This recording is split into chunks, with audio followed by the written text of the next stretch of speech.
Hi everyone, welcome to Carson Kids Sensory Series.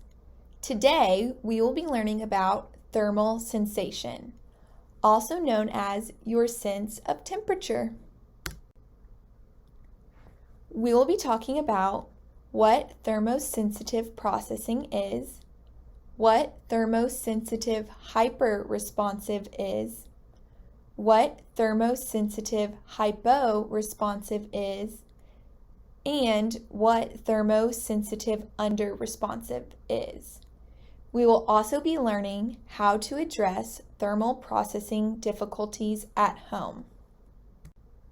Today, we will be reviewing our sensation of temperature, also called thermosensation processing, which allows us to process things through our skin and make sense of the world around us. Thermosensation processing is the ability to understand information through special cells that project into the outer layers of our skin.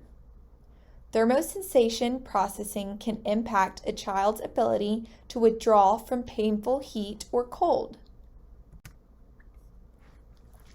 A child might be described as thermosensitive hyperresponsive, also known as thermosensitive overresponsive or thermosensitive hypersensitive.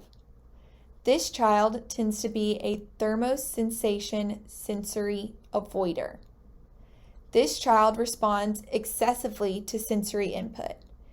Any temperature change could cause this child to have a negative reaction.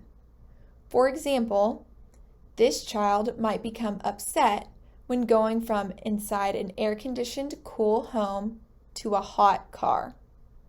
One way to address this at home is using various sequence temperatures to desensitize or diminish the response of the sensitive area that is over-responsive. Allow the child to help you create approximately 10 to 20 small circles on the sensitive area. Start with the preferred temperature of an object. Progress to a slightly lower or higher temperature of an object, then progress to a low/high temperature of an object. A child might be described as thermosensitive hyporesponsive, also known as thermosensitive hyposensitive. This child tends to be a thermosensation sensory seeker. This child does not receive enough sensory input and is constantly looking for ways to get that just right level of input.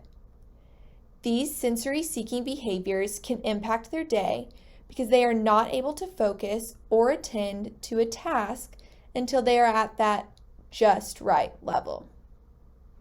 For example, this child might turn the faucet to an unsafely hot water temperature.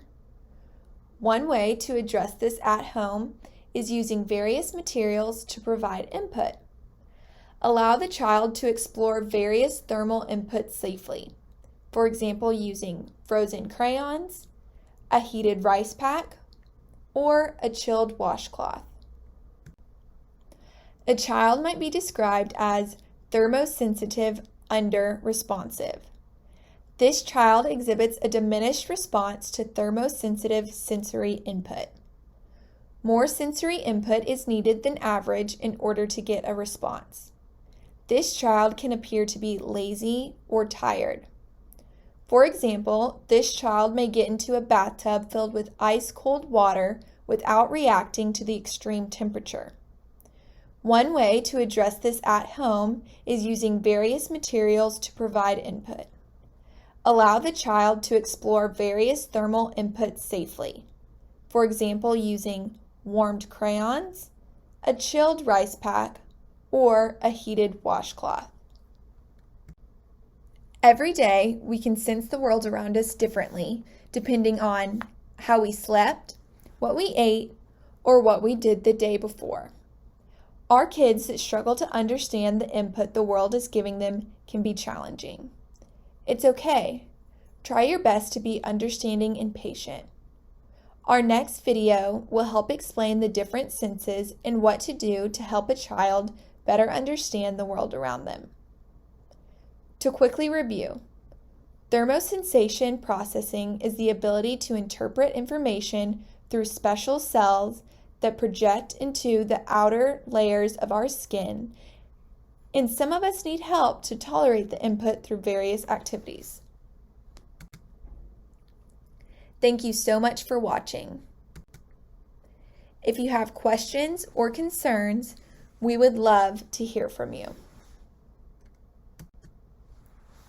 As always, these videos are not a substitute for medical care. Please always seek the advice of your medical team before implementing any of the strategies discussed here. Until next time.